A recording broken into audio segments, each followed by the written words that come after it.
Hello and welcome to Week in One, your update on all the important news stories of the past week, wrapped up in half an hour. I'm Jeremy Maggs. Now let's get straight to our top story of the past week. Friday marking 3 weeks since the tragedy of the Nigerian church collapse, which killed 116 people, among them 80 South Africans. To date, no bodies have been sent home, and our government says it may take months now to identify and then repatriate the South Africans who died. Our reporter Seg1 spoke to one family who is waiting for their loved one's body to come home. Thomas Matsila died in the Nigeria building collapse. Today is the 19th day since the tragic end of his life. So we have been waiting and waiting and waiting. So we can't prepare anything. Matsila's wife, Lulama, was with him in Nigeria. She was due to speak to us from their family home in Queenstown, but is too traumatized. When the South African survivors returned home, Patrick Matsila waited in vain for his brother at the airport. I loved him so much. We did everything together. I miss him. He's disturbed by the thought that his body may be in an undignified state. We know it's only animals that you can just let it decompose in the jungle, not a human being. Especially when you know that this person has just passed away, so you need to quickly bury him. To find a closure for members of the families. They must see the body. Matsila says the uncertainty has made it impossible for him to travel to Queenstown to be with his family.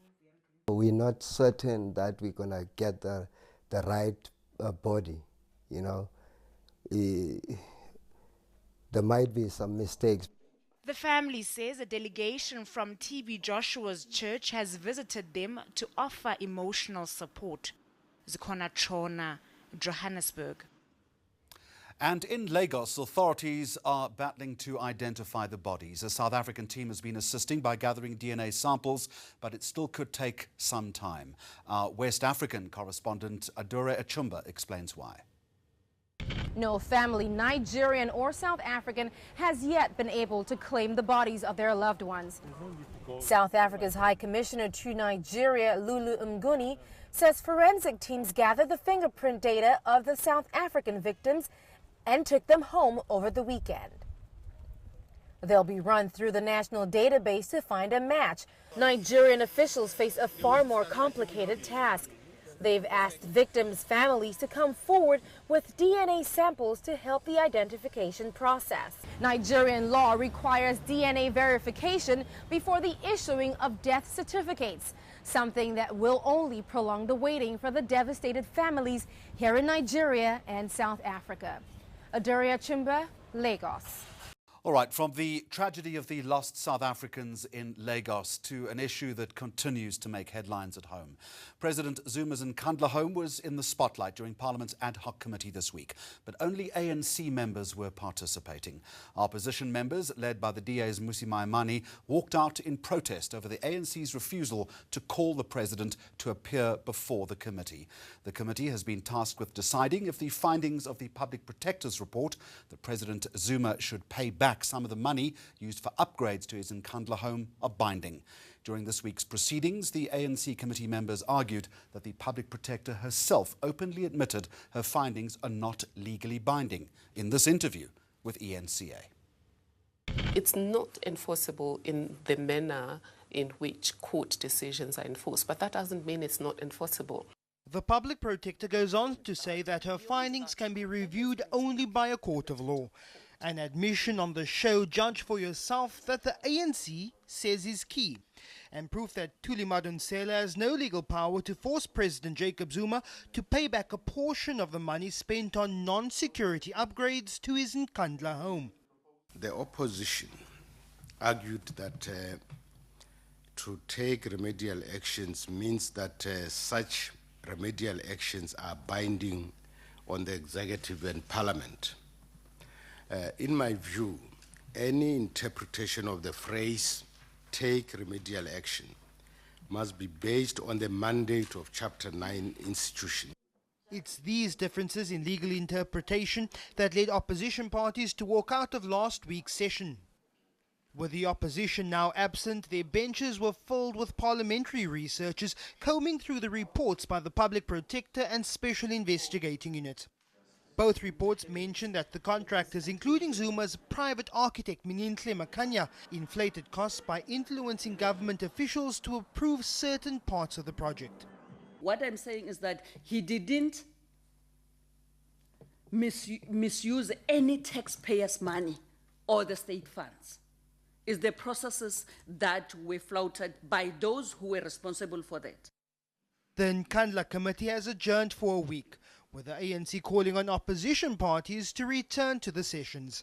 Lester Kivet, Parliament. Now, someone who's used to making waves in Parliament was in court this week, but EFF leader Julius Malema's fraud and corruption case was promptly postponed until August next year. He's facing 51 charges relating to a contract awarded by the Limpopo government to a company he indirectly owned. Malema's supporters believe he's the victim of a political conspiracy, as ENCA reporter Julius Malema explains. This case differs from his fight with the taxman in a fundamental way. The SARS case is civil, involves no prosecution and no real threat of jail time. It stems from insolvency laws, and all SARS is trying to do is to recoup the 4 million rand Malema still owes.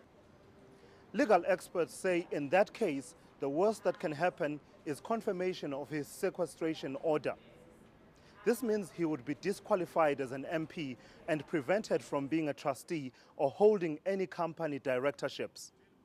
However, the Polokwane case is criminal in nature and involves serious charges of fraud, corruption and racketeering. The state claims that On Point Engineers, a company indirectly co-owned by Malema's Ratanang Trust, was a racket, a criminal enterprise, and that the 51 million rand tender it won in 2009 to run the project management unit of the Limpopo Roads and Transport Department was secured fraudulently. If he is convicted in this case, the consequences are dire. Life imprisonment is the maximum sentence for corruption, for example, and a fine of 1 billion rand or 30 years in jail for racketeering. Thulasizwe Simelane, Polokwane. This is Week in One. Let's move from Cape Town to Maseru now, and this week saw hopeful signs that our neighbour Lesotho might start to stabilise soon. Tensions have been high in the Mountain Kingdom since the suspension of Parliament in June and then an abortive coup in August. But on Thursday, political parties under the guidance of SADC agreed to bring forward the elections. ENCA senior producer Mark Klusner was there. The announcement made in Maseru dealt with the key stumbling blocks that led Lesotho to the brink of a coup in August. Parliament will be reopened on the 17th of October and elections will be called towards the end of February 2015.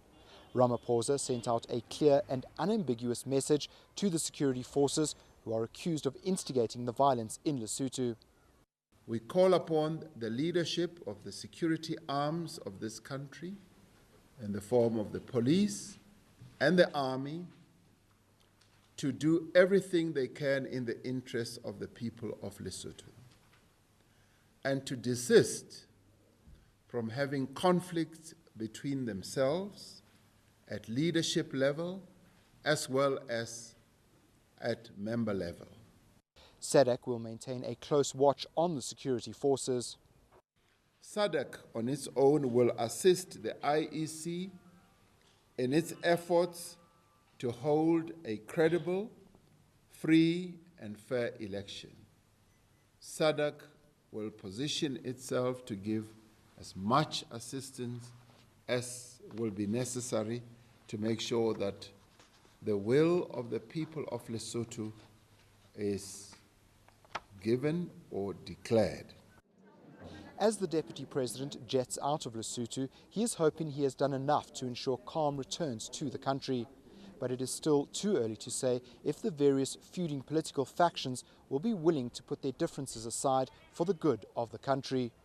For as long as there is uncertainty surrounding the loyalty of the armed forces, stability in the Mountain Kingdom will remain elusive.